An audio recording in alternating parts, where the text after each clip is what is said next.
नमस्कार, स्वागत है आपका आवाज अड्डा में। और आज का दिन बेहद स्पेशल ये था कि दोपहर में चीन के बॉर्डर पे लेह के पास प्रधानमंत्री जी पहुंचे और वहां पे उन्होंने सेना का मनोबल बढ़ाया और बहुत सारी ऐसी बातें कही जिसमें सीधे तौर पे चीन को एक ये चेतावनी थी, एक बात थी कि किसी भी गलतफहमी में न रहे और भारत को आप ये ना समझें कि आप कुछ भी करेंगे और हम बर्दाश्त करेंगे। कई सारी चीज़ें उन्होंने कही और उससे ये साफ संदेश था कि भारत नए 2020 का जो भारत है बदली हुई परिस्थितियों में अपनी 1 इंच भी ज़मीन के साथ न तो कॉम्प्रोमाइज़ करेगा, न झुकेगा और ना ही किसी प्रकार की ज़्यादती को बर्दाश्त किया जाएगा और उसका उसी भाषा में जवाब दिया जाएगा जिस भाषा में आप हैं। शांति हमेशा चाहता है भारत, लेकिन अगर हमारी शांति को कमज़ोरी समझा जाएगा तो उसका प्रतिकार भी वैसा ही होगा। तो एक बेहद शानदार बात कही उन्होंने। इससे बहुत सारे जो मन में लोगों के सवाल थे, विपक्ष बहुत सारे सवाल पूछता था, उनके जवाब उम्मीद है उनको मिल गए होंगे, लेकिन शायद ऐसा लगता नहीं। इसके आगे चर्चा करेंगे। पहले आपको सुनवाते हैं कि मोदी जी ने आज लेह में क्या बोला जवानों के बीच में। साथियों, राष्ट्र कवि रामधारी सिंह दिनकर जी ने लिखा था, जिनके सिंहनाद से सहमी, जिनके सिंहनाद से सहमी धरती रही अभी तक डोल। कलम आज उनकी जय बोल, कलम आज उनकी जय बोल। तो मैं आज अपनी वाणी से आपकी जय बोलता हूं, आपका अभिनंदन करता हूं। मैं गलवान घाटी में शहीद हुए अपने वीर जवानों को भी पुनः श्रद्धांजलि अर्पित करता हूं। विस्तारवाद की जीत जब किसी पर सवार हुई है, उसने हमेशा विश्व शांति के सामने खतरा पैदा किया है। और साथियों, ये न भूले, इतिहास गवाह है कि ऐसी ताकतें मिट गई हैं या मुड़ने के लिए मजबूर हो गई है। जिसने हजारों वर्षों से अनेकों आक्रांताओं के हमलों को, अत्याचारों का मुंह तोड़ जवाब दिया है। हम, और ये हमारी पहचान है, हम वो लोग हैं जो बांसुरीधारी कृष्ण की पूजा करते हैं, तो हम वही लोग हैं जो सुदर्शन चक्रधारी कृष्ण को भी आदर्श मान करके चलते हैं। तो सुदर्शन चक्रधारी है, चक्र भी चलाना जानते हैं। और आपका परिचय करा दें हमारे मेहमानों से जिनके साथ आज हम बातचीत करने वाले हैं। सैयद जफर इस्लाम भारतीय जनता पार्टी के प्रवक्ता हैं, अखिलेश प्रताप सिंह जी हैं, कांग्रेस के प्रवक्ता हैं, major general retired SP Sinha ji हैं, रक्षा विशेषज्ञ हैं और सेना में काम कर चुके हैं। साथ ही आशुतोष हैं, राजनीतिक विश्लेषक हैं, पत्रकार हैं, और हर्षवर्धन त्रिपाठी वरिष्ठ पत्रकार हमारे साथ जुड़े हुए हैं। आप सबका बहुत बहुत स्वागत है। आज प्रधानमंत्री ने जिस तरीके से अपनी बात रखी लेह में जाके, सैनिकों के बीच में और देश को भी संबोधित किया और पूरी दुनिया को संबोधित किया और यह स्पष्ट कर दिया कि भारत के बारे में किसी को कोई कंफ्यूजन नहीं होना चाहिए, किसी प्रकार की दो राय नहीं होनी चाहिए और हमारी पॉलिसी को लेकर के किसी को यह शक नहीं होना चाहिए कि हम उस तरीके से बैठे रहेंगे शांत कि आप कुछ भी करें। जरा भी इस बात का खौफ होना चाहिए उनको कि डरने वाली ताकतें नहीं है यहाँ पे। बहुत स्पष्ट शब्दों में चीन का नाम भले ही न लिया हो, लेकिन साफ था कि विस्तारवादी ताकतें या तो मुड़ती हैं या मिट जाती हैं। अखिलेश जी, लेकिन फिर भी कांग्रेस सवाल करती है और सवाल ऐसे करती है जिसमें वो फंस जाती है। राहुल जी ने ट्वीट किए, उसमें एक वीडियो डाला जिसमें कांग्रेस कार्यकर्ताओं के वीडियो डाल दिए कि लद्दाखी लोग कह रहे हैं कि हमारी जमीन चली गई, चीन की बात कर रहे थे और कह रहे कोई एक तो गड़बड़ कर रहा है। मनीष तिवारी लिख रहे हैं कि लेख में जब इंदिरा जी गई थी तो बांग्लादेश बना था, अब देखते हैं क्या बनता है। ये भाषा और ये लैंग्वेज है आज के दिन में, जहां पे हम इतने तनावपूर्ण स्थिति में बैठे हुए हैं और इस वर्ष में जहां प्रधानमंत्री पूरे देश नहीं पूरी दुनिया को एड्रेस कर रहे थे। प्रधानमंत्री जी यदि ये कहें कि विस्तारवादियों या तो समाप्त हो जाएंगे, लौट जाएंगे, ये इसकी सराहना करेंगे आप। इससे माइल्ड बोला है इन्होंने, मनीष तिवारी ने, लेकिन उसकी आप निंदा करेंगे। और आप कहेंगे कांग्रेस फंस जाती है क्योंकि ये लद्दाख में एक कोई कांग्रेस के वर्कर ने बोल दिया। एक नहीं 4-5 आप लोग जितने भी हो, आप लोग मेंटेलिटी ये मान चुके होते हैं ना कि कांग्रेसी भारतीय नहीं होते हैं। नहीं, भारतीय हैं वो, लेकिन वो भारत विरोधी बातें करेंगे इस वक्त पे। वक्त का तकाजा समझिए। वो सच्चाई बात, वो आप लद्दाख के सांसद को क्या मानते हैं? जो सांसद लद्दाख का बता रहा था कि चीनी सेना घुस चुकी है, टीवी पे इंटरव्यू दे चुके हैं वो व्यक्ति, वहां के तमाम लोग बता चुके हैं। और उसको फिर क्या मानते हैं? चीनी मानेंगे कि हिंदुस्तानी मानेंगे? जो अरुणाचल प्रदेश के सांसद हैं बीजेपी के, वो जो बता रहे हैं अरुणाचल में चीन क्या कर रहा है, घुस गया पार्लियामेंट, तो बताओ उनको क्या मानेंगे आप? ये जो डिनायल है ना आप लोगों का और मोदी जी का, ये सबसे बड़ा घातक देश के लिए यही है। कोई जरूरी नहीं है कि हम ये कहें कि चीन गुस्ताखी नहीं कर रहा है, कर रहा है। वो जो कर रहा है उसको स्वीकारेंगे जब तक नहीं, तब तक आप उसको उससे बेदखल कैसे करेंगे? हमें आप ये बताइए, पिछले दिनों में 2 महीने में मई से लेके अब तक विदेश मंत्री बात कर चुके, विदेश सचिव बात कर चुके, कई राउंड मिलिट्री के लोग डिस्कशन कर चुके चाइना से, कई राउंड विदेश मंत्रालय के लोग कर चुके बात। और अभी भी यही बात हो रही है कि जिस 6 जून पे की बैठक में जो चाइना और इंडिया के बीच में मीटिंगों में तय हुआ था, चाइना उसे फॉलो करे और उसी पे जोर दिया जा रहा है। तो फिर ये क्या बैठकें हो रही थी?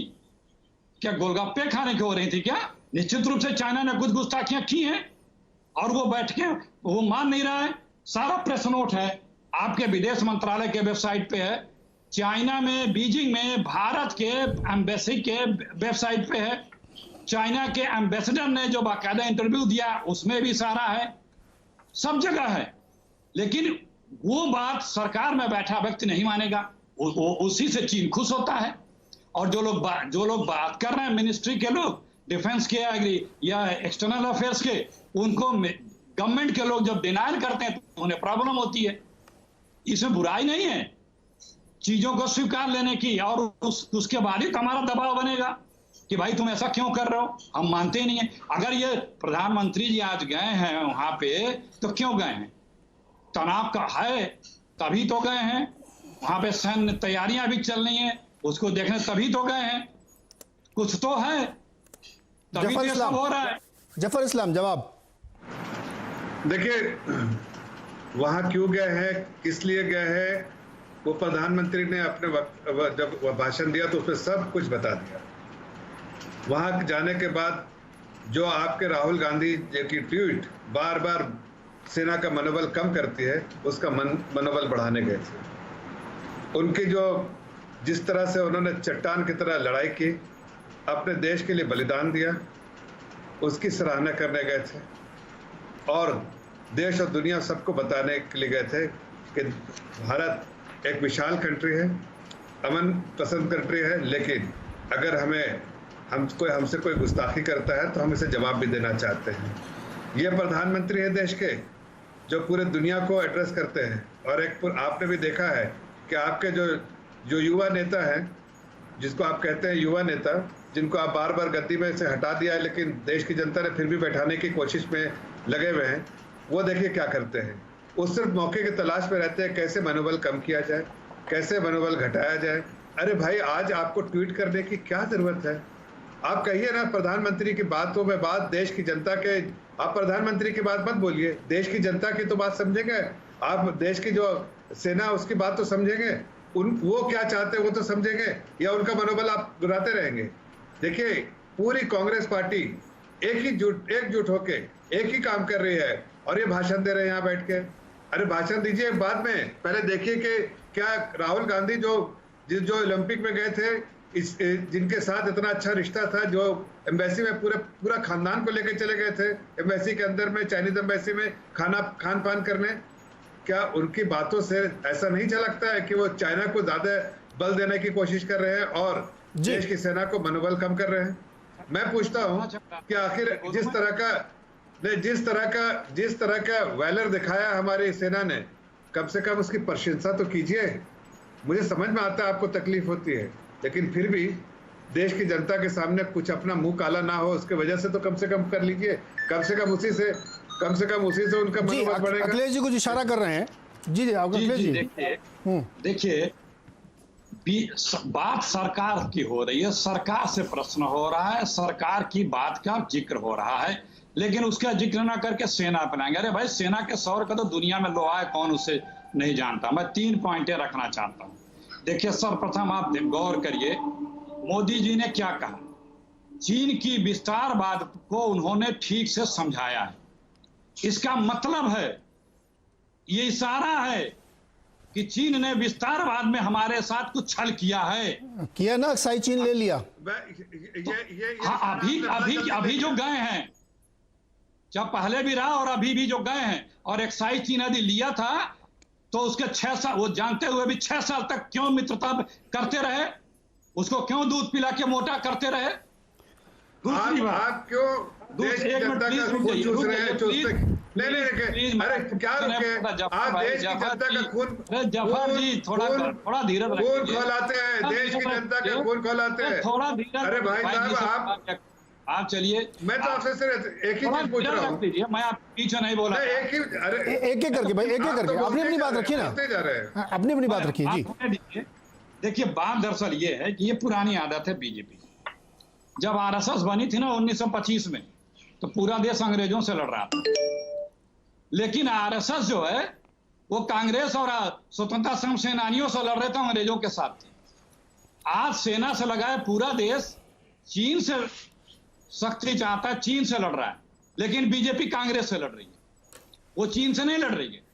और कांग्रेस जो है देश से लड़ रही है, सेना से लड़ रही है। सुनिए, ये इनका चरित्र है। ये चीन से नहीं लड़ रहे हैं, चीन का जिक्र तक नहीं कर रहे हैं आदरणीय प्रधानमंत्री जी।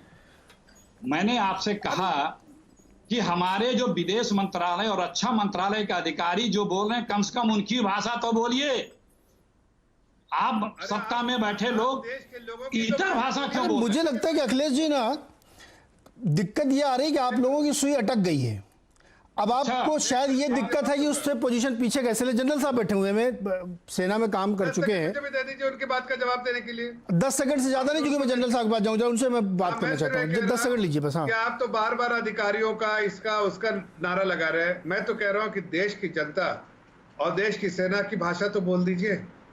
क्यों बोलने में आपको तकलीफ है? घी मुंह में आपके दही जम जाता है।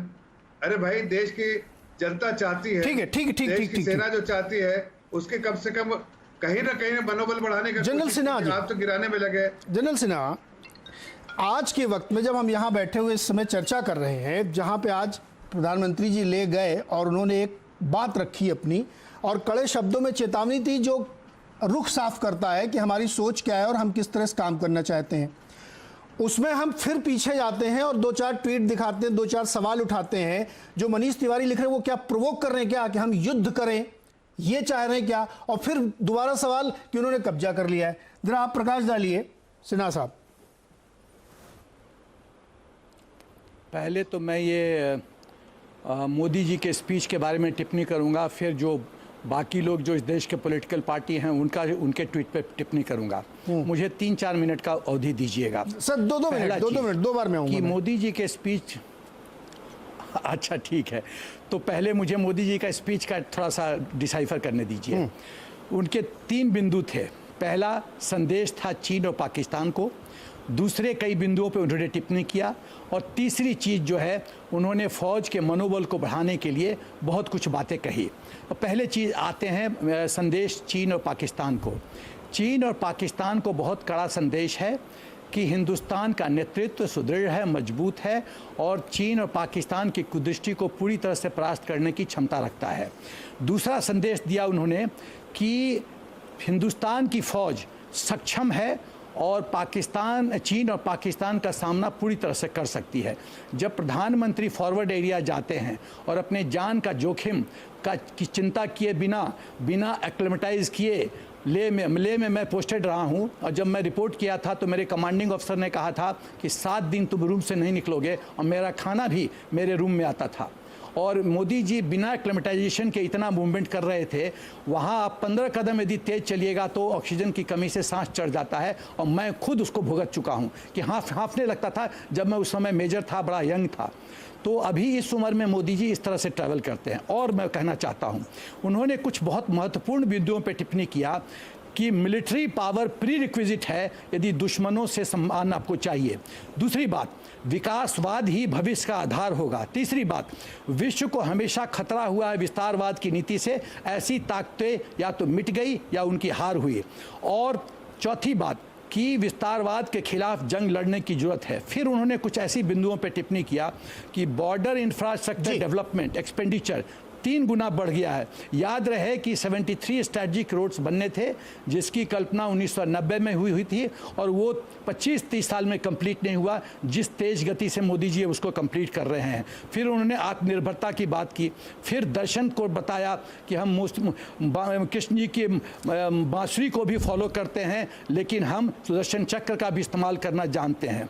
फिर उन्होंने कहा कि शांति निर्बल नहीं ला सकता, एक वीरता है, वीर पुरुष ही शांति को कायम कर सकता है। फिर उन्होंने लेटेस्ट टेक्नोलॉजी फौज के बारे में बात किया, यूरोप के बारे में बात किया, मॉडर्नाइजेशन ऑफ इक्विपमेंट के बात किया। और सुनिए एक और बात उन्होंने कहा जी, और उसके बाद जो उन्होंने जो फौज के मनोबल को बढ़ाने के लिए कहा, वो मुझे 1.5 मिनट दीजिए।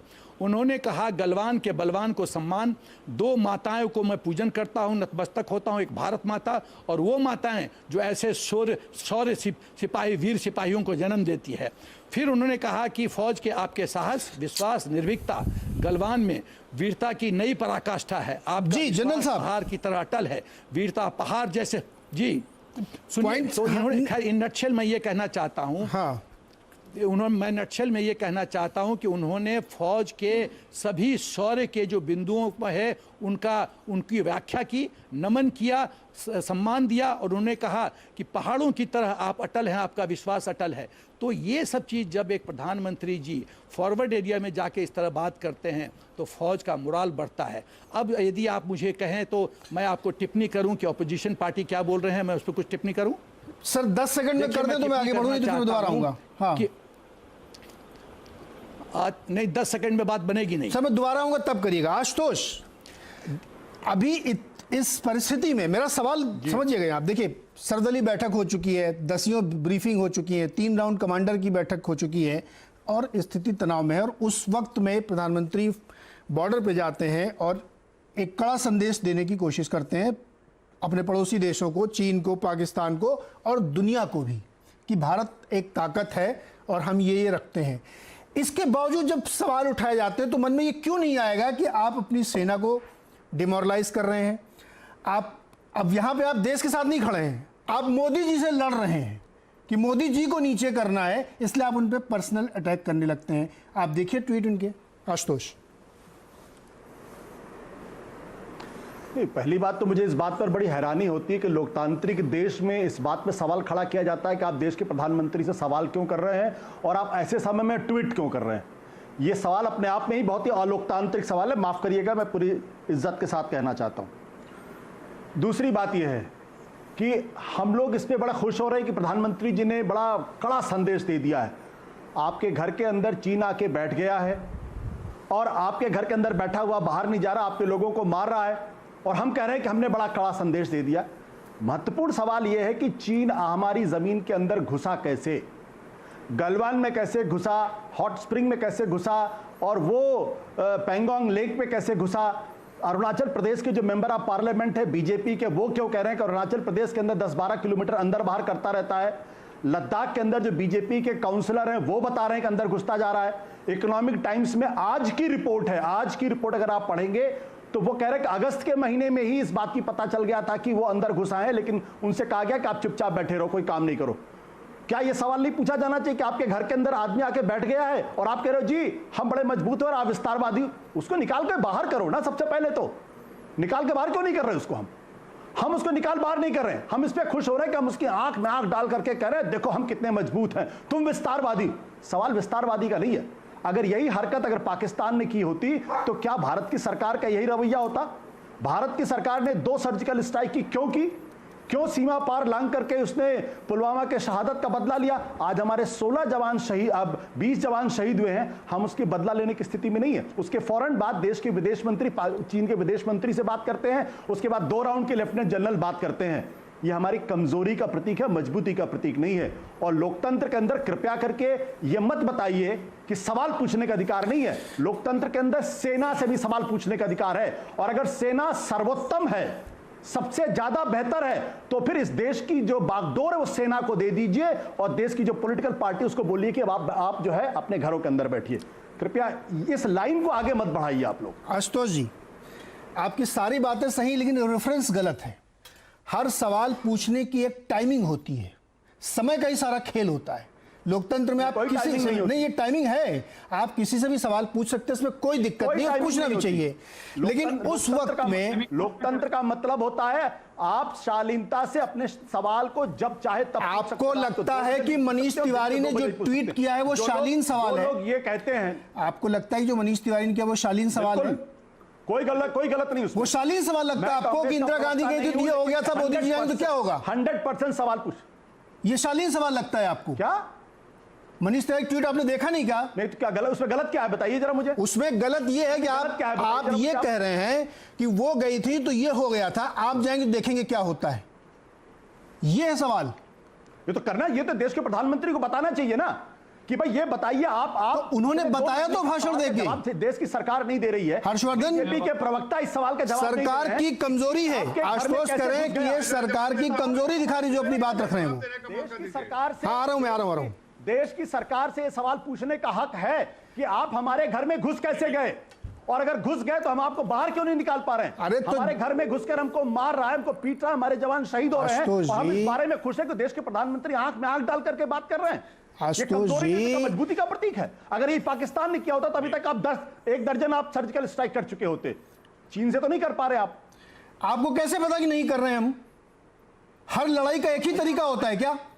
2 महीने हो गए। आप इतने समझदार आदमी फिर भी आप ऐसी बात कर रहे हैं। मैं जवाब दे देता हूँ। नहीं 2 महीने हो गए। अरे आप सरकार का पक्ष क्यों ले रहे हैं भाई? आप अरे मैं नहीं ले रहा हूं, मैं तो सवाल पूछ रहा हूं आपसे। ले रहे हैं आप सवाल पूछिए। एप्पल टू एप्पल कंपैरिजन, आप क्या मजाक कर रहे हैं? वो तो बीजेपी का काम है, वो तो बीजेपी का काम है सरकार को डिफेंड करना। आप जफर जवाब दीजिए। आप एप्पल टू एप्पल कंपैरिजन में नहीं, आप गलत पर्सपेक्टिव रखेंगे तो मैं सवाल पूछूंगा ना आशुतोष।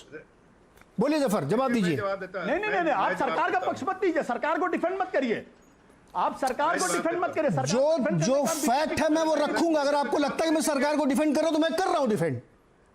अगर मुझे ये लगता है कि आप कांग्रेस को डिफेंड कर रहे हैं तो मुझे लग रहा है, मान लीजिए कि आप सरकार को डिफेंड कर रहे हैं, फिर उसमें कौन सी बात है? तो मुझे लग रहा है कि आप कांग्रेस को डिफेंड कर रहे हैं, आप राहुल गांधी को डिफेंड कर रहे हैं। ये कोई तरीका थोड़ी है।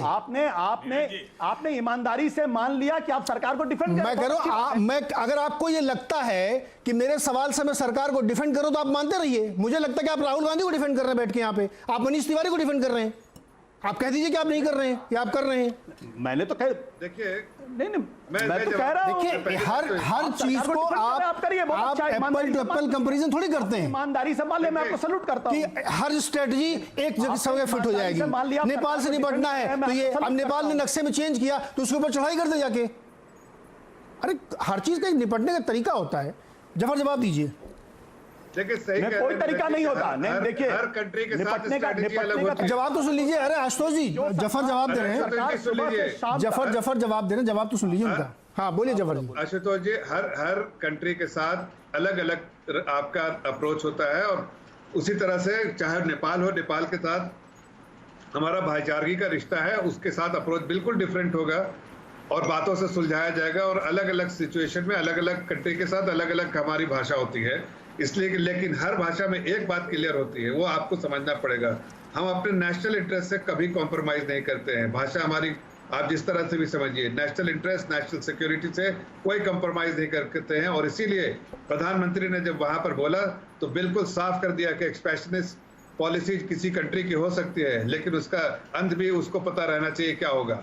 और हम किसी तरह से न डरने वाले हैं न झुकने वाले हैं, ये उन्होंने पहले साफ कर दिया है। इससे और क्या आपने देखा नहीं, वहां पर जब उन्होंने 20 हमारे सेना ने बलिदान दिया देश के लिए, देश की जमीन के लिए, लेकिन कितने लोगों को मारा है वो तो भी आपको पता है ना। पीएलए के कितने लोगों को मारा, कम से कम ये कह के सेना का तो मनोबल कीजिए। यहाँ पर दिक्कत क्या है कि हमारी क्या स्ट्रेटेजी हो रही है, वो चाहते हैं कि देश के सभी लोगों को बता दे। भाई सर्जिकल स्ट्राइक से पहले कुछ बताया था हमने क्या हमने जब बालाकोट किया था तो देश की जनता को ढिंढोरा पीट के बताया था?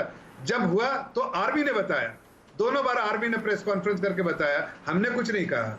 उस पर भी क्वेश्चन करने लगे कांग्रेस वाले, यहाँ बैठे हैं वहां कांग्रेस के क्वेश्चन कर रहे थे। मैं तो ये कह रहा हूँ कि स्ट्रेटेजी सरकार की नेशनल इंटरेस्ट में, नेशनल सिक्योरिटी कॉन्फिडेंशियल होती है, जो भी सरकार कर रही है वो पब्लिक डोमेन में नहीं आनी चाहिए उसकी स्ट्रेटेजी। जब आपको होगा, पता होगा, जब कुछ करेंगे तो पता चलेगा। लेकिन आज आप बैठ के ये माला जपिए कि भाई सेना जी ठीक है जफर, ठीक है कर रही है, ये हमारे घर में ये जफर, ठीक हकीकत कुछ। अरे अभी हमने हर्ष को शामिल नहीं किया, देखिए 24 मिनट हो गए, बेचारा अभी तक वो जोड़ भी नहीं पाए हैं। हर्षवर्धन, दो चीजें निकल के आ रही हैं। आशुतोष कह रहे हैं कि कमजोरी के प्रतीक है, हम उनको निकाल बाहर नहीं कर रहे हैं। जफर कह रहे हैं कि हर एक को अप्रोच करने का तरीका है, और मेरा भी मानना है कि हर चीज को एक ही तराजू से नहीं तोल सकते। अब सावधान भाई स्पेशली थोड़ी बिकते हैं। नीरज जी, थोड़ा सा मैं संदर्भ के साथ बताता हूं। तो हम लड़ रहे हैं चीन से, और चीन एक तानाशाह देश है, वहां कोई डेमोक्रेसी है नहीं। चीन के अपने संदर्भ हैं, और अभी जो खबरें दुनिया भर में हैं कि चीन के लिए जासूसी के आरोप में ऑस्ट्रेलिया के लेबर पार्टी के सांसद मुसलमान के ऑफिस और घर पर रेड पड़ी।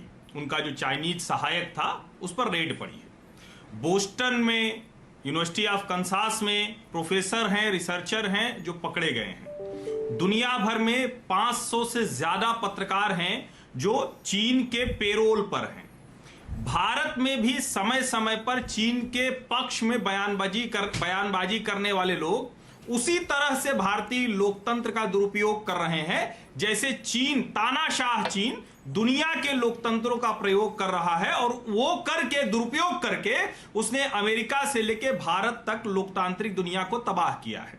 अब आज के संदर्भ में अगर हम बात करें तो किसी सरकार पर उंगली उठाने की 2-3 वजहें होती हैं। एक तो ये कि क्या सरकार ने जो समय चल रहा है उसमें अपने किसी एक्शन से निराशा की है, अपने किसी एक्शन से पीछे जाने की बात की है। दूसरा ये कि उसका पास्ट कोई ऐसा रहा है जिसमें वो पीछे जाता दिखा हो। और तीसरा ये कि क्या उन घटनाओं के अलावा भी सरकार में जो राजनीतिक नेतृत्व है वो पीछे जाता रहा हो। पाकिस्तान छोड़ दीजिए, चीन के साथ डोकलाम हुआ था, भूटान की जमीन में चीन घुसा था, भूटान भारत और चीन के त्रिकोण पर था, डोकलाम में भारतीय सेनाएं खड़ी थी और कांग्रेस के नेता राहुल गांधी चीनी दूतावास चले जाते हैं, मिलाते हैं। अब मैं बिल्कुल ये नहीं कहूंगा कि इस देश में कौन कितने लोग चीन के पेरोल पर हैं या चीन के लिए काम कर रहे हैं, और उसमें प्रोफेसर, रिसर्चर, पत्रकार, वामपंथी, वैचारिक, बंधुआ, ये सब वो काम कर रहे हैं। आप बताइए, क्या डोकलाम के समय भारतीय सेना पीछे गई, देश हारा? जवाब नहीं में है। क्या लद्दाख में जब ये सब कुछ हुआ है और भारतीय सेनाओं ने चीनी सैनिकों की गर्दनें तोड़ दी, दुनिया भर के इंटरसेप्ट बता रहे हैं, अमेरिकी इंटरसेप्ट बता रहे हैं, खुद ग्लोबल टाइम्स, पहली बार चीन ने माना कि हां हमें भी कैजुअलिटीज हुई हैं, और हमारे लोगों को लग ही नहीं रहा कि भारत मजबूत हुआ है। हमारी सेनाएं कह रही हैं कि जो इक्विपमेंट जिसके लिए हमें बरसों लग जाते थे वो तुरंत अप्रूवल हो रहा है। अभी जो डिफेंस एक्विजिशन काउंसिल है उसने 40,000 करोड़ के नए मंजूरी दी। सवाल ये नहीं है कि आप किस वक्त क्या बयान, बिल्कुल लोकतंत्र में सबको अधिकार है, आप कुछ भी उल जुलूल आए बाएं साएं बकते रहिए। अरे चीन जैसे क्रूर तानाशाह देश से लड़ाई है जिससे दुनिया भर को मुश्किल है, और जिसने अपनी तानाशाही के साथ दुनिया भर के लोकतंत्रों का दुरुपयोग किया। मैं फिर से कह रहा हूं, दुरुपयोग किया है। भारत में भी पता नहीं कितने लोग उसके पेरोल पर जाने अनजाने होंगे। एक यूसी न्यूज आई थी, देश के कई बड़े पत्रकार लिखकर 50,000 से 1 लाख महीने कमाते थे, ये जानते हुए कि वो एंटी इंडिया वेबसाइट है। मैं कह रहा हूं कि इन सब बातों को अगर आप लोकतांत्रिक तरीके से नहीं समझते हैं तो सरकार के लोकतांत्रिक तरीके से मजबूती से जवाब देने की तारीफ कीजिए। आशुतोष, आप मुस्कुरा रहे थे। नहीं, ये मुझे इसी बात की उम्मीद थी कि जो बात बड़े करीने से कही गई कि जो लोग सवाल पूछेंगे उनको चीन का एजेंट घोषित कर दिया जाएगा, उनका स्पाई घोषित कर दिया जाएगा, उनका गुप्तचर घोषित कर दिया जाएगा, उनके पेरोल से घोषित, इसमें कोई चिंता नहीं। हर हारी हुई मजबूर सरकार के बिके हुए लोग इसी तरीके की भाषा का इस्तेमाल करते हैं। मुझे इसमें कोई हैरानी वाली बात नहीं है। कैसे? मैं बहुत प्रसन्न हूं। सवाल इस बात का है कि आपके घर के अंदर चीन घुसा कैसे, इस सवाल का जवाब मोदी सरकार को देना पड़ेगा। ये लोकतंत्र है, ये चीन की तानाशाही नहीं। यहां पे ये कि आपके घर के अंदर घुस गया और आप मानने को तैयार नहीं, और आप पूरी दुनिया को आप देशद्रोही घोषित करना चाहते हैं, गद्दार साबित करना चाहते हैं, एक गुप्तचर साबित करना चाहते हैं। ये कौन सी पार्टी है? मैं बताना चाहता हूं आपको। बीजेपी के लोग, आईएसआई का एजेंट, मध्य प्रदेश का ऑफिस बेयर था, कौन था वो? छत्तीसगढ़ के अंदर जो पकड़ा गया था, जो माओवादियों को पिछले 10 साल से सप्लाई कर, किस पार्टी का नेता था वो? तो जो सवाल पूछेगा वो चीन के पेरोल्स पर है, और जो लोग इस देश के अंदर सरकार के पेरोल पर हैं, सुबह से शाम तक सिर्फ उनकी गुलामी क्या करते हैं, चाटुकारिता करते हैं, उनको तेज आवाज में बोलने का हक, हमको बोलने का हक नहीं है। मुझे अपनी ईमानदारी पर किसी को सर्टिफिकेट नहीं चाहिए। हर्षवर्धन जवाब। लेकिन मैं सवाल पूछ रहा हूं, उसका जवाब अभी तक जफर इस्लाम ने नहीं दिया। सवाल इस बात का है कि हमारे देश घुसा कैसे, बीजेपी की सरकार होती है, हर्षवर्धन 10 सेकंड में की सरकार होती है। अच्छा, संक्षेप में बीजेपी की सरकार होती है, भारत के अंदर घुसपैठ। सुनिए। अरे सभी लोग सुनिए भाई। जफर भाई, आशुतोष जी, हर्षवर्धन, एक मिनट सुन लीजिए भाई। मैं सबके पास आऊंगा। अरे आशुतोष जी, आपने अपनी बात रख दी, अब उसका जवाब भी तो लीजिए। मैं सबके पास आ रहा हूं, 20-20 सेकंड बात करूंगा। अरे जफर भाई, एक मिनट रुकिए ना, इस सवाल का जवाब दिए ना। अटल बिहारी वाजपेयी की सरकार होती तो पाकिस्तान घुस जाता है, और मोदी की सरकार होती तो चीन घुस जाता है। हम क्या कर रहे हैं? सुनिए। सुरक्षा के नाम पे आप डंका पीटते रहिए। सुनिए सर, आपने अभी एक सवाल उठाया, पत्रकारों को भी आपने लपेट दिया उसमें। अपने वक्त को लोग याद करें कि जब वो पत्रकार थे तो वो क्या करते थे। हर्षवर्धन जवाब दीजिए। देखिए हर्षवर्धन जवाब। नीरज जी, बस 1 मिनट का समय दीजिएगा। हर्षवर्धन जवाब। अरे आशुतोष जी सुनिए ना जवाब। आशुतोष जी ही चिल्ला रहे हैं जी। इतनी देर से आशुतोष जी ही चिल्ला रहे थे, कोई एक लाइन तर्क तथ्य के साथ नहीं आई। मैं तर्क के साथ, मैं तो नाम ले लेके बता रहा हूं ना। मैंने भारत के किसी भी पत्रकार का, किसी भी नेता का नाम नहीं लिया, लेकिन इतनी ज्यादा चिटपिटाहट क्यों हो गई? इतनी मुश्किल में आशुतोष क्यों आ गए? और मुझे समझ में नहीं आता है कि आपने बोला, अभी आपने देखा टीवी पर जो लोग देख रहे होंगे, ये दोहरापन दिख रहा होगा उनको, कि उन्होंने कहा कि वाजपेयी जी के समय में घुस आए और अब मोदी जी के सामने, यानी उनको बीच का कार्यकाल नहीं दिखा। और इतनी देर से लोग लद्दाख और अरुणाचल के सांसदों की बात कर रहे हैं। ठीक। राजनीतिक दलों के पास 45,000 किलोमीटर, नहीं 45,000 किलोमीटर चीन ने जब कब्जा किया तो कांग्रेस की सरकारों ने कुछ नहीं किया। मैं कांग्रेस पर जी ठीक है। लेकिन उस समय सवाल उठाने वाले गायब हो गए थे। सवाल उठाने वाले पूरा का पूरा अपने सुविधा के हिसाब से। संपादक हर्षवर्धन हो गया भाई। हर्षवर्धन रुको। अब मैं जफर और अरे हर्षवर्धन रुकिए ना भाई, मैं जफर और सिंह साहब के पास जाना चाहता हूं। मैं भी पत्रकार हूं, क्योंकि मेरे को लपेटे लेना, इसलिए मैं बता दूं कि अपने अपने वक्त के हिसाब से हर आदमी ये करता है। उसके बाद जब उसका वक्त आता है, जब वो एनालिस्ट बन जाता है, तो वो दूसरे पत्रकारों को ब्लेम करने लगता है। आपने कहा वाजपेयी जी आए थे तो पाकिस्तान, और इधर आए तो ये बीच का वक्त भूल गए जब नरसिम्हा राव ने वो समझौता कर लिया था। और जब अभी मैं गिनाऊं 2000 से 2013 तक कितने गाँव में कब्जा कराया है, कहाँ उसने अपने ऑब्जर्वेशन सेंटर बना लिए हैं, उस पर सवाल नहीं करेंगे आप। अखिलेश जी, हाँ आप ही पूछ लो, लेकिन पहले अखिलेश जी जवाब दीजिए। हाँ आपसे पूछा, आपको ही बताया मैंने। जवाब नहीं पहले अखिलेश जी, अरे सुनिए ना, जवाब दे दे। लौट के आऊंगा इसी सवाल का आप जवाब दीजिएगा। लौट के आऊंगा इसी सवाल जवाब दीजिएगा आप। अखिलेश जी, आप इशारा कर दे, बोलिए आप। वक्त की नजाकत नाम की कोई चीज होती है कि नहीं होती है? ये कौन तय करेगा? सरकार तय करेगी। ये सरकार तय करेगी। ये लोकतंत्र में सड़क पे घूमते हुए लोग नहीं तय करेंगे कि वक्त की नजाकत क्या है। ये सरकार और सेना तय करेगी। सरकार तय करेगी, जिसको जनता ने ये जो शब्द प्रयोग किया मोदी जी ने विस्तारवाद का, ठीक वही इक्विवेलेंट एक शब्द है तानाशाहीवाद। और ये दोनों खतरनाक है। जितना विस्तारवाद खतरनाक है, उतना तानाशाहवाद भी खतरनाक है। क्योंकि हम या कोई अंगुली ना उठाए, कोई बात जिसको जवाबदेही जिम्मेदारी मिली है उससे उसकी जवाबदेही मत पूछो। ठीक। अभी बात हो रही थी राष्ट्रीयता, जासूसी और गद्दारी या किसकी किसकी। अरे जी, सन 25 में जो पैदा हुए थे वो क्या काम कर रहे थे?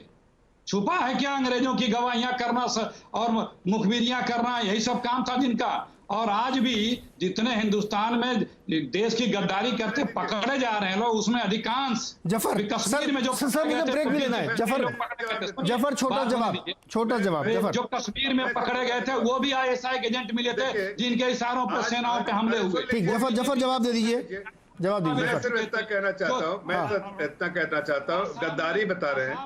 गद्दार कौन है? ये देश पूरा देख रहा है। संक्षेप में सर, ब्रेक लेना मुझे। नहीं, बिल्कुल संक्षेप में बता रहा हूँ कि राहुल गांधी जैसा कोई गद्दार नहीं है। मैं फिर से बोल रहा, राहुल गांधी एक गद्दार है, इसलिए कि वो चाइना के एम्बेसी के साथ परिवार समेत जो है सारी चीजें अपना रिश्ता रखना चाहता है। उनके पैसे पे जाके वहां ओलंपिक देखना चाहते हैं, और यहाँ पर ये सवाल करते हैं जब चाइना पे चढ़ाई करते हैं तो हमारी सरकार को सवाल पर करते हैं, ताकि चाइना उनकी बात को ले जाके कहीं अलग अलग जगह जाके कोर्ट। जफर भाई ब्रेक लेना मुझे, उसके बाद आशुतोष जी से सवाल पूछना है मुझे और सिन्हा साहब से। मैं ब्रेक ले रहा हूँ, यहाँ पे आप लोग शांत हो जाइए, थोड़ा पानी पी लीजिए, अभी दोबारा आपको फिर इतने जोश से बोलना पड़ेगा। आशुतोष जी चाय पीजिए। सर आप, मैं एक छोटा सा ब्रेक लेता हूँ, लौट के आता हूँ।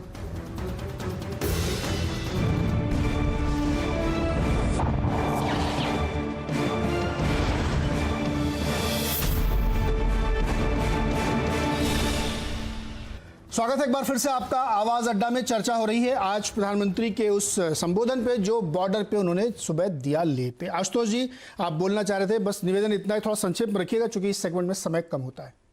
आशुतोष जी।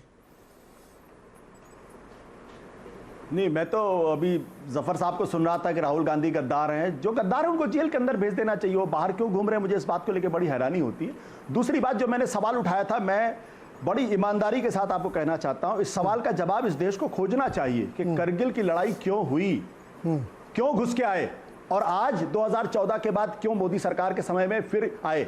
जो लोग राष्ट्रीय सुरक्षा की बात करते हैं, जो राष्ट्रीयता की बात करते हैं, जो राष्ट्रवाद की बात करते हैं, उनके समय में तो देश को तो और मजबूत होना चाहिए। अगर कांग्रेस के जमाने में अगर शत्रु देश घुसा है तो मान सकता हूं, क्योंकि उनका नैरेटिव राष्ट्रवाद का नहीं है, उनका नैरेटिव राष्ट्रीयता का नहीं है, उनका नैरेटिव जो है वो राष्ट्रीय सुरक्षा का नहीं।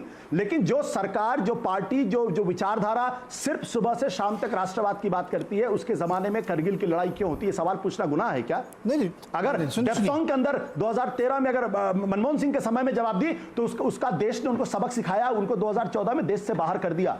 क्या वही गलती मोदी सरकार भी दोहराए? सवाल न पूछे कि हमारे घर के अंदर कैसे चीन घुसा और हम इस बात पे खुश हो जाए कि हम उसको आंख दिखा रहे हैं। अरे हमारे घर के अंदर घुसा है, ये सवाल आप लोग नहीं पूछते हैं, बड़ी हैरानी की बात है। नहीं, अरे जफर भाई एक मिनट रुकिए ना। आशुतोष जी क्या है, देखिए आशुतोष जी सवाल ही गलत है। जब कोई घुसा ही नहीं, हाँ घुसने की कोशिश की और उसके साथ क्या किस तरह से हमने लेसन दिया उसको यही तो मैं सुनना चाहता था। घुसा नहीं, अगर घुसा ही नहीं तो प्रधानमंत्री जी लेह में जाके क्या कर रहे हैं भाई? नहीं, आशुतोष जी सुनिए, हमारे 20 जवान वो कहाँ? अरे सुनिए भाई, आप लोग इस पे डिस्प्यूट मत। देखिए आशुतोष जी क्या है, इतना बड़ा झूठ। मुझे जवाब देने दीजिए, आप मुझे बोलने दीजिए। मतलब ये झूठ राष्ट्रीय चैनल पे बोला जा रहा है। बोलिए, तो घुसा ही नहीं हमारे देश के अंदर। मैं ये कह रहा हूँ कि घुसने की कोशिश की तो मारते कुछ हम लोग के शहीद हुए जवान, और लेकिन कितने मारते मुझे मालूम है कितना मारते आप लोगों ने किया। आज अगर आप पूछ रहे हैं कि प्रधानमंत्री क्यों गए, इसलिए कि हमारे यहाँ कुछ ऐसे लीडर हैं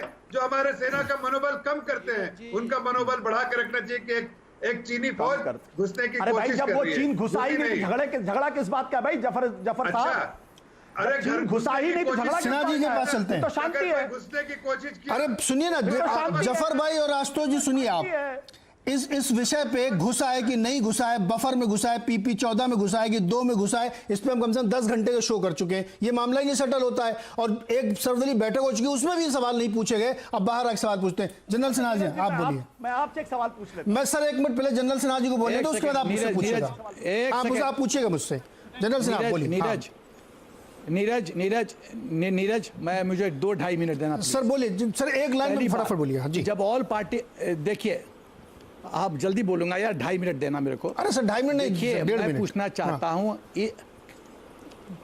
कंटिन्यू करिए सर, कंटिन्यू करिए। Opposition part of opposition part of problem है या पार्ट ऑफ सोल्यूशन है? जब ऑल पार्टी मीटिंग हुआ तो सकारात्मक सुझाव क्यों नहीं दिया गया? सब लोग चुपचाप क्यों रहे? पहली बात। दूसरी बात, अक्साई चीन में 37,244 स्क्वायर किलोमीटर किसने गंवाया? रन ऑफ कच्छ में 200 स्क्वायर किलोमीटर, लद्दाख में 700 स्क्वायर किलोमीटर 2004 और 14 के बीच में, PoK 5180 square kilometre, Gilgit Baltistan 72,971 square kilometre, Azad Jammu Kashmir PoK 13,297 kilometre, upper Subansiri 50 से 60 किलोमीटर। ये किसने गंवाया? किसने गंवाया? ये कोको आइलैंड बर्मा को हमने दे दिया, आज बर्मा ने चीन को दे दिया, वहाँ आइलैंड मिलिट्री बेस बन रहा है, हमारे लिए खतरा पैदा हो रहा है। कुछ और बिंदुओं पर टिप्पणी करूंगा, मुझे 1 मिनट दीजिएगा। 73 स्ट्रेटेजिक रोड्स क्यों नहीं बने 25-30 साल में कांग्रेस जमाने में? सियाचिन 2006 में सियाचिन को थाली में परोस के कांग्रेस देने का प्लान बना ली थी। वो तो भगवान का शुक्र है कि NSA MK नारायणन ने फुट डाउन कर दिया और ऐसा नहीं हुआ, नहीं तो पूरा लद्दाख चला जाता, जम्मू एंड कश्मीर चला जाता। बेली ब्रिज यदि 72 घंटा में फौज बना सकती है आर्मी इंजीनियर्स, तो 25-30 साल में गलवन के ऊपर बेली ब्रिज क्यों नहीं बना? एंटोनी जी लोकसभा में कहते हैं कि इंटेंशनली हमने रोड का इंफ्रास्ट्रक्चर डेवलपमेंट नहीं किया क्योंकि वो हमको सुरक्षा देता था, यदि वो चीन जीतता तो वो हमारा रोड को इस्तेमाल कर लेता। जब इस तरह की सोच रखने वाले हैं डिफेंस मिनिस्टर, तो भगवान बचाए। DBO एयर स्ट्रिप, उस समय के एयर चीफ मार्शल ने रिक्वेस्ट किया कांग्रेस से 5 बार रिक्वेस्ट किया कि एयर स्ट्रिप को रिपेयर करो, एक्टिवेट करो, क्योंकि ये सुरक्षा दृष्टिकोण से बहुत महत्वपूर्ण है। जी, कोई हरकत नहीं हुआ। सिन्हा जी, एंटनी जी का आप जिक्र कर रहे थे। एंटनी जी ये कहते हैं कि चीन ने उतना डेवलपमेंट कर लिया, हम उससे बहुत पीछे हैं। अपनी सरकार को बता रहे हैं, ये किसको बता रहे थे वो? ये उस समय सवाल पूछा जाना चाहिए। तो ऐसा डिफेंस मिनिस्टर लेकिन आशुतोष जी, आप एक सेकंड सर, आशुतोष जी मुझसे कुछ सवाल पूछना चाहते हैं, मैं उसका जवाब देना चाहता हूँ। बोलिए आशुतोष जी, सवाल पूछिए सर। एक सेकंड नहीं, मैं तो नीरज जी, मैं तो बड़ा अज्ञानी व्यक्ति हूँ, लेकिन मैं जरूर आपसे एक सवाल पूछना चाहता हूँ कि चीन भारत में घुसा या नहीं घुसा? 30 सेकंड्स और जनरल साहब, चीन भारत में घुसा या नहीं घुसा? जनरल साहब, गलवान में घुसपैठ की या नहीं घुसपैठ की? अगर आप मुझे ये बता, सर सुनिए, आपसे पूछ रहा हूँ। मैं बीजेपी तो छोड़ दीजिए, बीजेपी से तो कोई उम्मीद नहीं है। सवाल पूछ लिया ना। दूसरा सवाल ये है कि ऐसा क्यों होता है कि अटल बिहारी वाजपेयी, जब बीजेपी की सरकार होती है तभी करगिल की लड़ाई होती है, और जब मोदी जी की सरकार होती है तब ये चीन का झगड़ा शुरू होता है? ऐसा क्यों है भाई? ऐसा इसलिए है कि जब कांग्रेस सरकार थी तो अक्साई चीन चला गया था, जब कांग्रेस सरकार थी तो पीओके चला गया था। ऐसा इसलिए है। अगर आप उस तरह सवाल पूछेंगे मैं इस तरह जवाब दूंगा। अब आप आइए मुद्दे पर। आप कह रहे हैं गलवान पे, वो तो उनका तो राष्ट्रवाद में कोई लेना देना नहीं, राष्ट्रवाद, फिर वही बात का राष्ट्रवाद से कोई लेना देना नहीं। अगर आप स्ट्रेटेजिक इश्यूज पे लॉजिकली नहीं सुनना चाहते, फिर आप राष्ट्रवाद, गलत है आपकी। आप स्ट्रेटेजिक सवाल सुनिए ना। जो आपने सवाल पूछा उसका सही उत्तर मैं, जो मुझे जानकारी मैं बता रहा हूँ, मेरी जो जानकारी मैं वो आपको बताऊंगा। नीरज मुझे, अच्छा सिन्हा जी आप भी बोल लीजिए, फिर मैं बोलता हूँ। जल्दी बोलिए सर जी। अरे भाई जी सिन्हा जी, जल्दी से कंप्लीट करिए। देखिए जो आशुतोष जी का पॉइंट है कि चीन घुस गया, मैं ये पूछना चाहता हूँ, पूरा गलवान वैली 1962 में किसने दिया चाइना को? खाली PP-14 हमारे पास था है, और वो बाकी सब गलवान चीन के पास से है।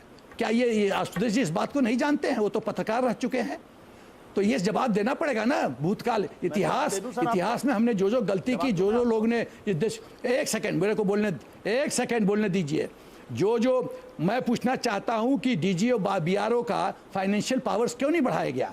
वाइस चीफ आर्मी स्टाफ का इमरजेंसी प्रोक्योरमेंट का फाइनेंशियल पावर्स क्यों नहीं बढ़ाया गया कांग्रेस के जमाने? अरे सर वहां पे मत जाइए, मैं इतिहास की तरफ जाना नहीं चाहता हूं, वरना तो मैं तो ये सवाल जाना जरूरी है सर। वो उसका जवाब नहीं ना, इंफ्रास्ट्रक्चर डेवलपमेंट सिन्हा जी, उसका किसी के पास जवाब नहीं है। उस पर हम डिबेट पे हम इसलिए नहीं जाते, मेरा ये इंटेंशन नहीं हुआ वहां, इसलिए नहीं जाते कि कोई जवाब नहीं देता, कोई ये जवाब नहीं देता कि अपनी गलतियां हमने कर ली थी। जब मोदी जी कहते हैं कि 1 इंच जमीन नहीं गया है, तो आप क्यों नहीं विश्वास करते हैं? इतिहास के डस्टबिन में चली गई। विश्वास करते हैं? गलतियां करना चाहते, गलती करिए। क्यों नहीं विश्वास करते हैं? आशुतोष जी, आप जिस सवाल को आप पूछना, सिन्हा जी एक मिनट रुकिए ना। मोदी जी कहते हैं कांग्रेस ने गलतियां की, विश्वास करते हैं प्रधानमंत्री ने गलतियां की, तो क्या वो गलती मोदी जी भी करेगा? आइए जनरल साहब, मोदी जी कहाँ गलती कर रहे हैं, वही तो मैं जानना चाहता हूँ। सवाल है मेरा आपसे, सवाल है जनरल साहब, आपने जो गिनाया बड़ा अच्छा गिनाया। अब जरा मुझे सवाल के जवाब दे दीजिए। कांग्रेस ने गलतियां की तो लोगों ने उसको इतिहास के कूड़ेदान में फेंक दिया। आप चाहते हैं कि मोदी जी भी वही गलती करें क्या? उनका भी वही हश्र हो? आप यही चाहते हैं? मोदी जी जब ये वक्तव्य देते अरे भाई, हो- मोदी जी को लोगों ने एक इसलिए सेकंड चुना सुनिए कि तो भारत सही, की दूसरे- राष्ट्रीय सुरक्षा को जो कांग्रेस ने कमजोर कर दिया था उसको मजबूत करेंगे। आप मोदी जी को सुनेंगे? लोगों ने इसलिए चुना था कि चीन को आप बीजिंग सुनेंगे? तक और संघाई तक घुस के आशुतोष मारेंगे। जी, मोदी आप जी को लोगों ने सुनेंगे? इसलिए चुना था ताकि वो खाली खुद बोलते रहेंगे। लाहौर और कराची के अंदर पाकिस्तान आप को खुद बोलते नेस्तनाबूद कर रहेंगे। दे। लोगों ने मोदी जी को इसलिए चुना था ताकि आप नेपाल खुद के बोलते हिम्मत न कर रहेंगे। पाए कि लिपुलेख और काला आप पानी खुद और बोलते लिपिया रहेंगे को और सुनेंगे। आप दोनों लोग रुकिए एक मिनट, हर्षवर्धन शामिल करते हैं। हर्षवर्धन, अभी आशुतोष जी ने मुझसे बहुत सवाल किया, अब जवाब सुनिएगा, प्लीज प्लीज में मत बोलिएगा, आप रुकिए थोड़ी देर। अगर सरकार ये कह रही है और सेना ये कह रही है और फॉरेन मिनिस्ट्री ये कह रही है तो मैं उसको मानूंगा, लेकिन चलिए आप कह रहे हैं कि आपके मन में शक है, तो जितनी मेरी जानकारी है कि गलवान, पेंगोंग या श्योक में जहां जहां पे बफर लैंड है हमारी, उस जगह उनकी पेट्रोलिंग थी जिसका विवाद है और जिसमें कर्नल संतोष गए थे देखने के लिए, वो इशू है।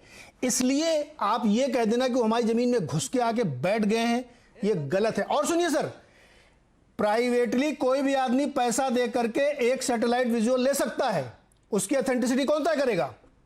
कोई अखबार तय करेगा कि हमने 3 लाख रुपए देके एक सैटेलाइट इमेज खरीदी है, बस सही है। इसलिए हमारे पास लोकतंत्र में सरकार और सेना पे भरोसा करने के सिवा कोई चारा नहीं, वही अंतिम सत्य है। क्योंकि आपके पास क्या अथॉरिटी है कि आप जाके चीन की बॉर्डर पे जाके वहां देखेंगे कहां पे है? इसलिए नहीं, अभी रुकिए, अब सर बहुत बात होगी, हर्षवर्धन से बात करते हैं। सवाल यहां पे यही है कि उस समय सवाल उठाओ जब आप बिल्कुल एक नाजुक मोड़ पे खड़े हैं, तनाव की स्थिति है, इसमें किसी को इंकार नहीं है, जफर इस्लाम इंकार नहीं कर सकते कि तनाव की स्थिति है। प्रधानमंत्री वहां गए हैं, बातचीत कर रहे हैं और अपने सेना को यह भरोसा दिला रहे हैं और दुनिया को बता रहे हैं कि बर्दाश्त नहीं किया जाएगा। ऐसे मौके पे क्वेश्चन करना और फिर यह कहना कि यहां तानाशाही है, जो अखिलेश जी कह रहे हैं, हर राष्ट्रीय चैनल पे बैठ के सारे पत्रकार क्वेश्चन दिन भर पूछते हैं, उसके बाद कहते हैं तानाशाही है। हर्षवर्धन, नहीं नीरज जी, बस इतना भर नहीं है, मैं बता रहा हूँ, बहुत तेज लोगों को लग जाती है। जब ये सवाल खड़ा हुआ था कि क्या भारत की सरकार की ये ताकत है कि वो चीन के साथ सीधे सीधे मुठभेड़ ले ले, और बड़ा छोटा सा है कि 59 चाइनीज ऐप पर जब बैन लगना था तो बैन के पहले तक ये सारे लोग ये कह रहे थे कि चीन से सीधे भारत की सरकार कुछ नहीं करेगी, चीन को भारत के प्रोजेक्ट से नहीं निकालेगी, चीन को जितने भी इस तरह की स्ट्रेटेजिक जो टेंडर हो चुके हैं उसको वापस नहीं करेगी, और सरकार ने वो कर दिखाया। एक मैं कहता हूं ना, विघ्न संतोषी जीव होते हैं, वो कुछ भी आप कर दीजिए, क्योंकि जो करने वाला है वो कर रहा होता है, जाहिर है उससे ज्यादा करने की गुंजाइश है। और चूंकि विघ्न संतोषियों को ठीक नहीं लगता, उनको लगता है कि अरे ये तो इतना कर दिया। और सच बात है कि इतिहास के कूड़ेदान में अगर कांग्रेस गई तो उसके कर्म थे, और अगर मोदी जी नहीं करेंगे तो वो भी जाएंगे। लेकिन चूंकि 2019 अभी ही बीता है मई का, और मैं बार बार कहता हूं कि जो हिस्टोरिकल रेफरेंस है, भारत सरकार नरेंद्र मोदी के नेतृत्व में अभी जो कर रहा है उस पर मुझे भरोसा है। सेना जिस तरह का बयान दे रही है उसमें मुझे भरोसा है कि हम लोग बहुत बेहतर स्थिति में हैं। और एक जरूरी बात जो सबसे आवश्यक, मैं बार बार कहता हूं, जब हम रेफरेंसेज की बात करते हैं तो कृपा करके पाकिस्तान और चीन की बात मत किया कीजिए। चीन ने इकोनॉमिक तरीके से हमारे देश को दूसरी तरीके से बंधक बनाया है, और मैं इसको फिर से कह रहा हूं, बंधक शब्द इसलिए कह रहा हूं कि जब हमें एप्स पे बैन लगाना पड़ा, जब उनके मोबाइल, उनकी टीवी, उनकी कंज्यूमर ड्यूरेबल, हमारा संकट यह था कि हमने उनको चेक नहीं किया। 2001 में जब विश्व व्यापार संगठन का सदस्य बना चीन, तो हम $1 बिलियन ट्रेड डेफिसिट, और उसके बाद 2013 आते आते $37 बिलियन।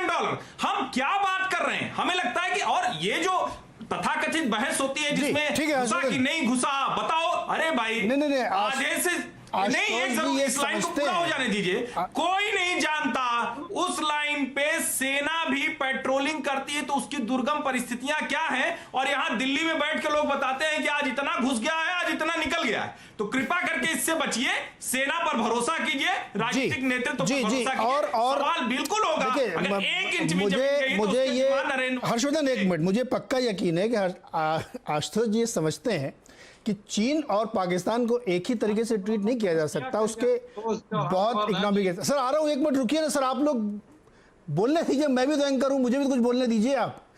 दूसरा, ये जो बहुत सारे सैटेलाइट विजुअल लाला के माहौल बनाया जाता है कि फलाने जगह घुस गए, ढमकाने जगह में, मुझे उनकी ऑथेंटिसिटी की जानकारी चाहिए। डिफेंस मिनिस्ट्री ने दिया था क्या? और जो बहुत बड़े बड़े पत्रकार आके एक बड़ा बड़ा आर्टिकल लिख देते हैं 6 कॉलम वाले, वो कहां से आते हैं?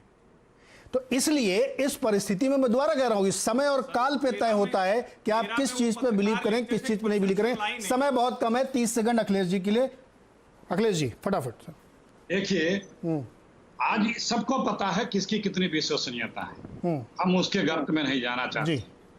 आपको भी पता है और देश को भी पता है कि विश्वसनीयता किसकी। दूसरी बात, ये वही बातें कर रहे हैं कि पड़ोसी ने घर कब्जा लिया और मकान मालिक ने उनका मोबाइल नंबर ब्लॉक कर दिया और कहा अब तुमको मैंने बड़ा जबरदस्त कार्रवाई तुम्हारे पे मैंने कर दी। ये बातें अभी यहाँ पे बताई जा रही है कि ऐप बंद कर दिया।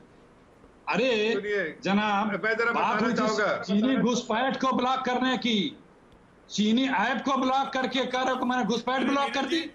बोले चल लाल लाल आंखें दिखाऊंगा। चैनल पे इसे ऐसे मत जाने दीजिए। जरा मैं जवाब देना चाहता हूँ, जवाब देना चाहता हूँ नीरज जी, मैं जवाब देना चाहता हूँ। देश का सबसे बड़ा आप सुन लीजिए जरा। कांग्रेस के प्रवक्ताओं को ये बताना चाहता हूँ कि आपको समझ ही नहीं है। आप राहुल गांधी जी से थोड़ा लेसन लेकर आए, इसीलिए इस तरह की भाषा कह रहे हैं। 59 ऐप का कितना बड़ा इम्पैक्ट है, इकोनॉमिक इम्पैक्ट है, आपको पता है? नहीं, कितना बड़ा इकोनॉमिक इम्पैक्ट और धक्का है चीन को, जो पैसा यहाँ कमाता है हमारे अगेंस्ट इस्तेमाल करता है। नहीं, आपको पता ही नहीं है। अरे आपको पता ही नहीं कि कितना रेवेन्यू का इम्पैक्ट पड़ा है। ये बहुत बड़ी मार है, बहुत बड़ी मार है। अरे भैया, घुसपैठ मत कीजिए यहाँ पर। आपको इसके बारे में जानकारी नहीं थी, तो मैं ये बिजनेस चैनल में आपको जानकारी देता हूँ कि कितना नुकसान हुआ है, उसकी जानकारी देता हूँ।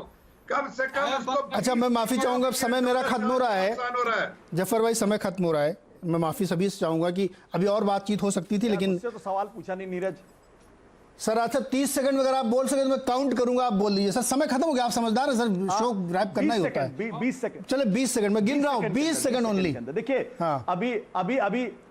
अभी हमारे मित्र हर्षवर्धन जी ने कहा कि $1 बिलियन से वो 37 बिलियन हो गया 2013 में।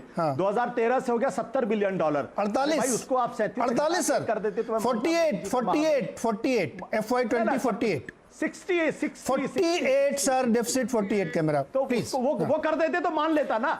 चलो भाई, चलो आप आप घटा के 1 कर देते ना।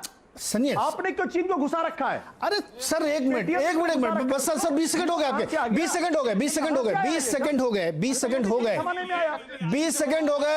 मैं सबके ऑडियो बंद कर दूंगा प्लीज। 20 सेकंड हो गए। ये जो इस तरीके के तर्क जो दिए जाते हैं ना, मेरा इसमें सिंपल सबमिशन ये है कि मैंने जो कहा था कि हर देश को आप हर देश से नहीं ट्वीट कर रहे थे। ऐसा थोड़ी था कि चीन के साथ हमारे संबंध 6 साल से खराब थे और हम उसको बढ़ाए जा रहे थे। उसके इकोनॉमिक इंटरेस्ट देखिए हमारे साथ कितने थे, और ये आज से नहीं है, एजेस से है।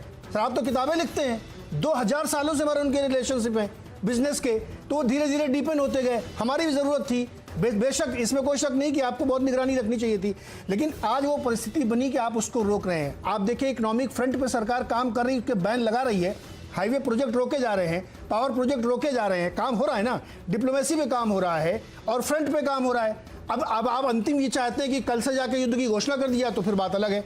ये इस तरीके से हर चीज को एप्पल टू एप्पल कंपैरिजन नहीं करना चाहिए था। और फिर मैं कह रहा हूं कि अंतिम सत्य सिर्फ सरकार और सेना है इस परिस्थिति में, उसके सिवा सारे सोर्सेज गलत है। जो सरकार कहेगी मैं वही मानूंगा, क्योंकि ये ऐसा विषय है जिसमें और किसी की नहीं माननी चाहिए। बहुत बहुत शुक्रिया हमारे साथ जुड़ने के लिए। देखते रहिए CNBC आवाज।